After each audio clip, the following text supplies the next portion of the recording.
will you be my representation if I go to court? We had a hurricane, Category 5, got our 2 babies. My wife's there. She's just giving birth, right? We had a great time. I just thought that was something that 6-year-olds played. I didn't realize that my grown adult friend Rob had one. How do we make it that our marriages are not just boring? Welcome to the Grace Marriage Podcast. I'm Brad Rhoads. And I'm Marilyn Rhoads. We're here to help you build a marriage that's stronger, more connected, and full of grace. I'm Rick Dayton, joining Brad and Marilyn as we bring you weekly conversations designed to inspire and equip you to live intentionally in your marriage. We'll share practical tips, powerful stories, and strategies to help you and your spouse grow closer and thrive together. So whether you're just starting out or have been married for years, there's always room to grow. Let's do this together. This is the Grace Marriage Podcast.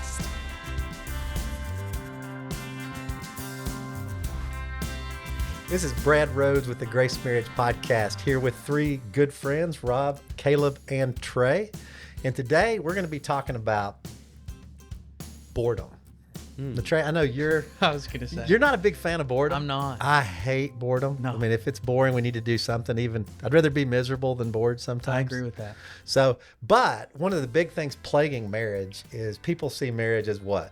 Boring. Dating's this fun flurry. You settle into marriage and it's boring. And then when people think of marriage in society, they don't think, oh, fun. I mean, how many people think of marriage and fun in the same sentence? Mm-hmm. I do. But the question is, how do we Set himself up. Yeah, I do that. I put myself right on the tee, but the question becomes, how do we make it that our marriages are not just boring? I mean, it's intentionality. It's putting effort into it and being creative and thinking. We mentioned before, my wife and I love premarital counseling that we do. And we see these couples that are getting ready to be married, that have thriving dating relationships, good communication. And we tell them in like our second session, this is the best you're ever likely to do in your rest of your marriage at dating and having fun. And we don't tell them that to be depressing. We tell them that to be on guard, because if you're not intentional, that's the road you're going to go down very, very quickly. And so many people, I think, experience that in their marriage. And the intentionality of taking time and being creative and thinking about things that you did when you were engaged, when you were first dating, especially from the husband's perspective, we're so bad at just stopping all of that once we get married. Marilyn told me, she looked me in the eye and said, you were great at dating. She goes, you are terrible at being married. I mean, so it was like, she said it was literally like the fire hose just got shut off. She said fun, unpredictability, creativity, nothing. And it was tough. It was tough. So Caleb, seemed like you're being kind of boring so far. I was just going to say, the thing that I would imagine keeps things really percolating in the Pierce household is those luscious lips you got going on right I just there. put some Carmex on. Is that what that is? They're shiny. I ran The thing earlier. that keeps the Pierce household going is Pierce is a excellent cook. And how many smokers do you have? Well, I have 8 grilling / smoking devices. Which one's your favorite? That would be my Old Country Brazos offset smoker. Yes. So I knew Robert. The most recent edition, is it not? No, not anymore. Not anymore. But that's the brisket one. It's solidified our friendship even more when Rob gets rear-ended and gets a dent in his car, and he's thankful because he doesn't have to fix his car and buys a $2,300 smoker. That's exactly right. I went and got a Kamado Joe Big Joe 3 with all the fixins when I should have gotten my fender fixed. Yeah, it's like, Rob, I don't care about my fender. I care a lot a lot the smoke. Yes. So I call her, how are you doing? He's like, I'm great. I'm great. Somebody just hit me and gifted me Exactly. a smoker. I was so happy. Hey, but you know, your grilling journey has been not boring, right? So No, it's been tell us about So how you started off. I've always loved it, and then COVID took it to a whole nother level because we're working from home, and Karen and I, my wife, we called it grill and chill time. And so it was encouraging to me to find different things to make each night, and we still do it. We probably several times a week, winter, summer, doesn't matter. And that's our time. It's amazing the communication we have during that time. And the kids know, they can come out and ask us questions, but they don't bother us during that time. We're hanging out, we're talking, and, sometimes we have a beverage, sometimes we're just sitting around talking. It doesn't really matter. It's just a lot of fun with no pressure. It's not great for your health. I mean, like Rob calls me and says, I've got a new hobby. Making my own ice cream. Yes. I'm now stuffing my own brats. You've never called and said, wow, I've been making my own organic turkey. That's true. I have a great recipe for broccoli. But it makes it less boring. Sure. When you don't know what you're broccoli? unpredictability. Smoke anything. Tell everybody your how you started on the grill with your first grill experience once you and Karen got married. Okay, so the very that first story. so Karen's parents bought us a propane Kenmore gas grill from Sears. So we got married in the year 2000, and I didn't know anything about grilling at the time. So we lived in Lexington, Kentucky, moved to our second apartment. I opened the grill, I put it together. And I've always seen people use charcoal in grills. I thought, well, I need to use charcoal in this grill.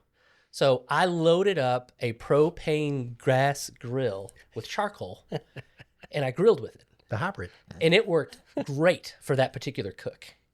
But after that, I didn't realize you're not supposed to put charcoal in a gas grill, and dearly paid the consequences. I've melted siding on 3 different houses. So 2 rentals and 1 that we've owned. I've come a long way since those early days. You're in the same club with Maryland because we've moved our house. We have a gas oven. In Maryland, the thing under it, Maryland thought was storage. So she put all the plastic tops that we had in our home under it. So she turned on the gas oven, comes back out, and flames are pouring out from under. This is the first meal she's ever made me. And we were blessed because as a wedding present, somebody, and this is a good idea for wedding present, gave us a big fire extinguisher. That's a good idea. Boom. So how many people can say the first meal your wife cooked for you, she burned the kitchen? She burned it, almost burned your house down. Literally. Wow. So, but I do think a lot of it's unpredictability. Sure. I mean, predictability is boring. Like we ask people today, well, it just gets boring going to dinner and a movie. Well, why do you have to go to dinner and a movie every time? Right. Mm-hmm. I mean, so it's creativity, it's spontaneity, and it's in everything. Creativity in communication, creativity in sex, creativity in everything. But what happens is people get tired, they get busy, and they just get into the routines, and it's just like Groundhog Day in marriage. Yeah. And then it's almost like people don't even want to get up and do it again. So, Mr. Pippen, I know you are not a fan of boredom. No, I'm not. So, how do you battle boredom in the Pippen home? I battle boredom all the time. All the time. Successfully or unsuccessfully? Most of the time unsuccessfully to my standards. Now, my wife has told me many times that my standards on boredom are not fair because most people don't feel the way that I feel about being bored. Because truly, I mean, it's a black hole with me. There's no level of like social interaction that's enough where I feel satisfied. I'll sometimes be lamenting. Maddie will say, what's wrong with you? We haven't been with our friends. We haven't done anything. We haven't gone out anywhere with people. And she said, we literally went out to dinner last night with about 8 people. You're a people addict. I know, it's true. But yeah, boredom for us, it's always present. My daughter now has started saying this phrase that I use and Maddie uses. We say, we got to get out of this house. We got to get out of this house. So now our daughter will look at us and say, we got to get out of this house. So we like to be on the run. We like to be out doing stuff, just keeping things interesting. But the spontaneity is a huge part of what keeps things fun, I think. And a lot of it's learning your spouse. I mean, because like some spouses hate spontaneity. Like when we first got married, Marilyn loved surprises. Yeah. So we just like, hey, we're going here. Like I surprised her. We recreated our first date and she loved it. Then we started having kids and I surprised her and she goes, never do that to me again. The same experience. So it's like, and you got to remember there's benefits of boredom too. So it's like, so the boredom is a gift because it's time when you think and come up with creative ideas. So you're not going to be bored. So you almost have to be bored not to be bored. You got to have time where you're just alone thinking and hearing from God to come up with cool creative ideas to implement on other people, to love them and bring about. So times of silence are huge. For me, a game changer in our marriage has been take about 5 or 10 minutes in the morning and say, Lord, give me wisdom on how to creatively love Marilyn today. Give me 1 or 2 things. And God always does. And it keeps our marriages from being boring. Now, it's hard for me to have like Trey. It's hard to be, that's why it's good that we were sitting together on the plane. Yeah. And Rob put his earbuds in and started playing. Quickly. I put them in. quickly, it just started playing video games. We had been which we video had games been together for 5 straight days, and I just needed silence. Yeah, well, you just needed video games because wives loves it when their husbands play a lot of video games. They do. It's like, yeah. So he's so good at Fortnite. So as an example, on that particular trip, we have the back row of the plane. Brad's seat gets reassigned. It's supposed to be Trey, Brad, and me on the back row. And we get back there, and the stewardess says, "Oh, there's an empty seat between you." I was like, "Sweet, 4-hour flight. We have an empty seat between us." And Trey says, "I'm gonna go tell Brad. He can sit back here." I said, "Trey, we have an empty seat." But he went up and got Brad, and I was glad to have you sitting next to me. But I did have the option for an empty seat. I feel like Trey was more glad that I was there than Rob did. Probably so. Probably. Because Rob's video gaming is not so interesting to me if I don't get to play. I had downloaded Prince of Persia over the summer, hadn't had a chance to play it. Hey, but it was a Switch. You could have handed me the other controller. We would have been all set. That would have been about you, not me. Yeah, you're right. Yeah. Mhm. You were on a Switch? Yeah. I'll be darned. Mm-hmm. I thought you were just on your phone. Oh, you like Switch? No. Then He why- really perked up. Why'd you seem so interested in Switch? I thought that was something. You were on a Switch? Why, you like Switch? No. Piece of fuzz. I just thought that was something that 6-year-olds played. I didn't realize that my grown adult friend Rob had one. You should have seen his gaming glasses and his gaming headphones and his gaming sock hat. Did you have a chair, like Yeah. a special chair you But said? what did Scripture say? Come like children. Mm-hmm. And what do children do? Play video games. Play video Play games. into the It's Switch. not that. So Rob's exactly he right. was Perfectly. biblical. Do what I can. But in all seriousness, like try to keep some life in your marriage. I mean, because otherwise, life will just become this big responsibility. Just paying the bills, doing this, doing that.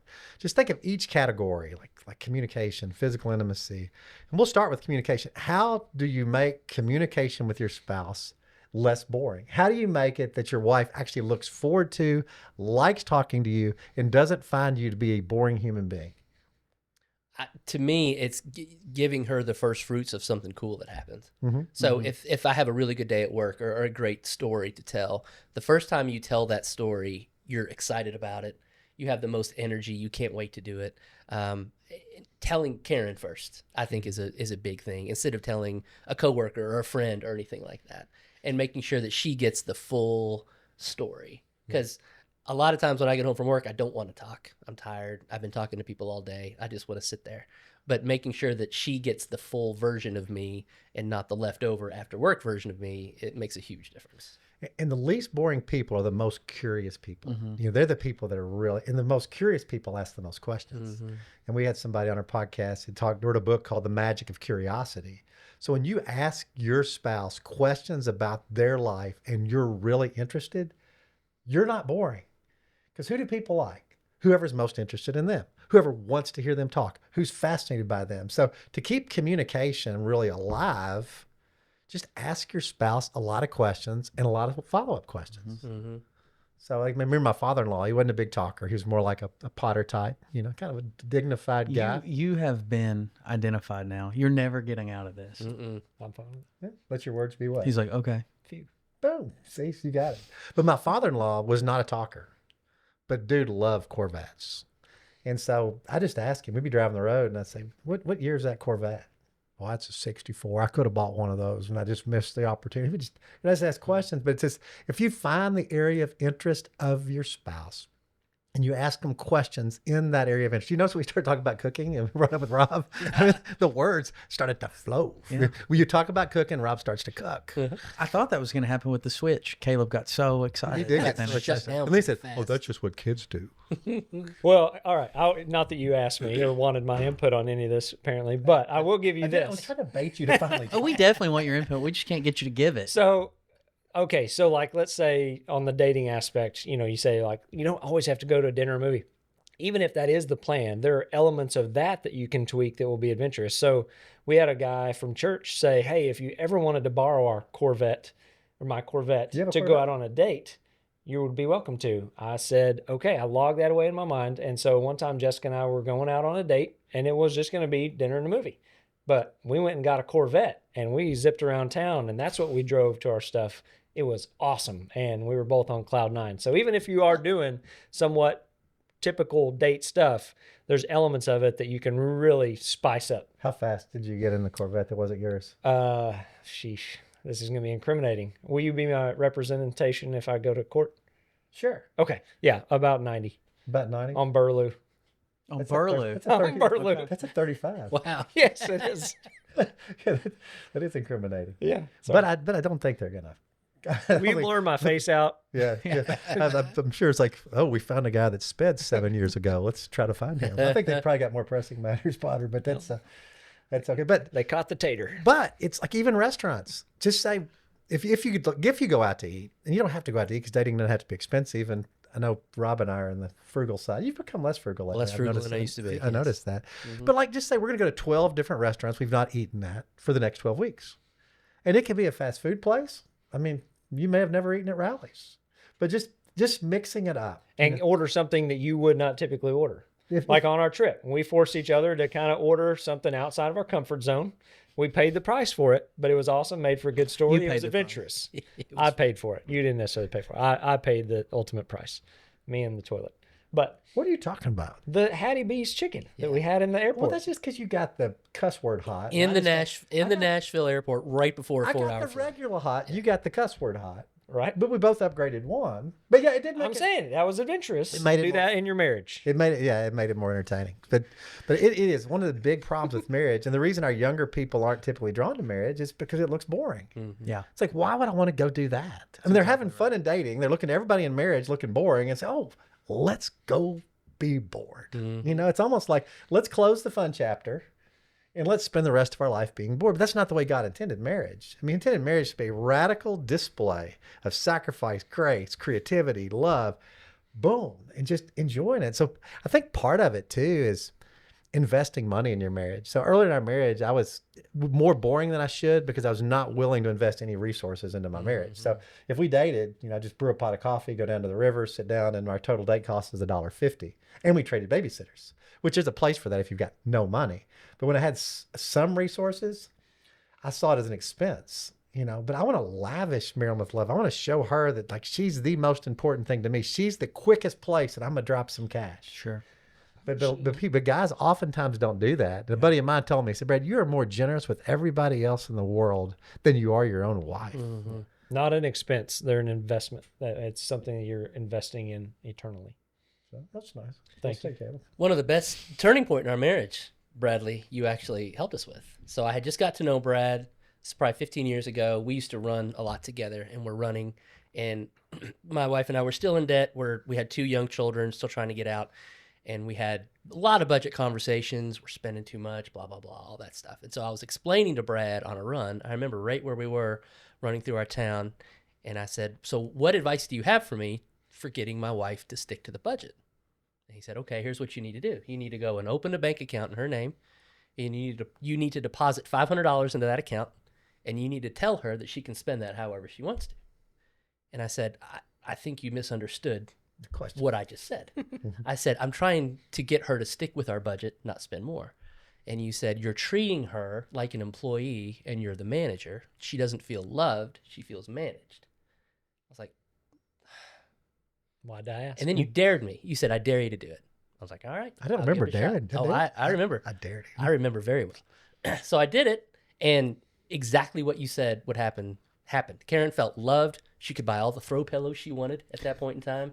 And counterintuitively, this is what Grace does. When she was shown grace, she right back. It wasn't done in a manipulative way, but then she was like, okay, well, how can we make this budget work more on a monthly basis? And it helped so much because I didn't realize I was treating her that way. I thought, well, I'm going to be the responsible husband and lead us. But I didn't ask for her opinion. I did such a poor job of leading her in that way. I was telling her what to do. And that completely changed everything. That's awesome. And in what world is $80 a good deal for a pillow? Yeah. Yeah. I mean, my world. Now, I know Trey. Trey is conservative, tries to save money, but will not hesitate to spend money on experience and fun. That's true. I mean, it's like That's true. It's like, you know, I'm gonna really try to get a good deal, but I'm gonna do as much as I can, and I'm not gonna spend a little. Yeah, I'm trying to plan a trip secretly right now, actually, just for Maddie and I. But she's going to be like 34 weeks pregnant. I'm trying to decide whether or not she would actually just be miserable. The answer is probably yes, but we're probably still going. I don't know. We'll just see. You probably shouldn't take her too far. No, you're probably right. You You know probably where I shouldn't take her? Burlew Boulevard. Yeah, and nor People should are you flying through there, 90 mile an hour. I'm not a doctor, but I'm guessing they don't say go above 30,000 feet when you're 34. I don't think she's going to really be. But I will tell But you this. skydiving is at 10,000 feet. Yeah, that's So right. you're That's saying all we were you're doing. fine. We were But- just going to do that. But I will tell you this: when we had our 5th kid, Marilyn actually planned the induction of Rachel Oh, you told me this. around our fall break. So we were induced on a Wednesday, so we could leave on a Saturday morning to take our 3-year-old to Florida. Yeah. So my mom drove her to the airport with like a 7-pound baby. I drove down with 4 kids and picked her up, and That's and a everybody fantastic either story. said that was brilliant or you're the biggest idiot I've ever met. There was no neutral. There was no neutral. I mean, it's like like the trays. That's a great idea. Do you think it's a great idea? Yeah, we want when our son was born, we decided that we were going to go to Disney World with about a 4-week-old baby. He had actually just gotten out of the hospital for RSV, and we're like watching the calendar, like, what are we going to do? Like, what if he's still in the hospital? We can't go on our trip. Well, he got released, and we were like, would it be okay if we travel with him? And they were like, sure. At this point, he's okay. That's a window into Trey's world. His Yeah. kid has RSV, and Trey's worried about missing Disney. Yeah, so we go. He's about 4 or 5 weeks old, and we had a hurricane while we were there, Category 5 that turned into Category 4 hurricane. We've got our 2 babies. My wife's there. She's just giving birth, right? We had a great time, but I think it goes to what we're talking about. Sometimes I think you have to break up routine, because when you get in that sort of minutia of life, it can get really boring.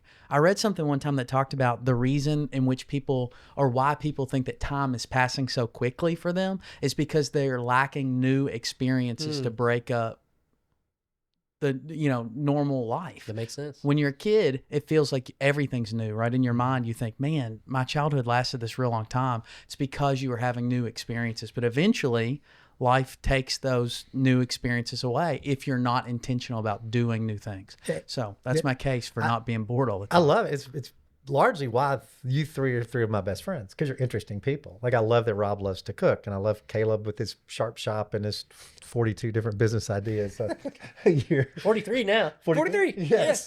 Just have And Trey, the Board of Education and Disney, and and it's just like when we I think God gives us desires, and Scripture says, richly enjoy all things, for His glory. And I do think God loves it when His kids have fun in a wholesome way, so it makes us more interesting people. I mean, when we just get reduced to nothing more than working, paying bills, getting the kids to bed, chasing them to sporting events, which is the subject of another very, Controversial. it shouldn't be controversial, because it's pretty obvious once you start talking about it, but Yes, it is. we'll get there. Yeah, it's controversial because I guess it's controversial because your kid might not be a starter.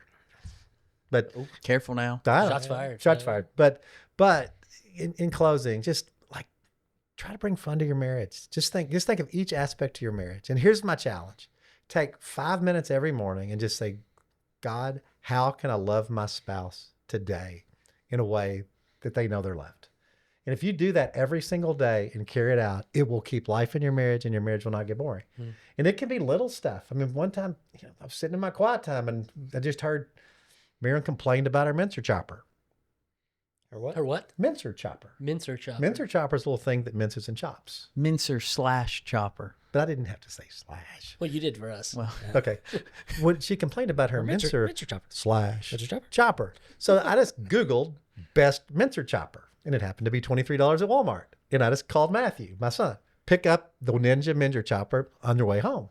And Miriam was like, oh, that's so sweet. Did he have to ask you like 3 times what it was? No. there's a slash in there somewhere. He's actually quicker. He can translate He's actually quicker. bread He's actually language. quicker than y'all.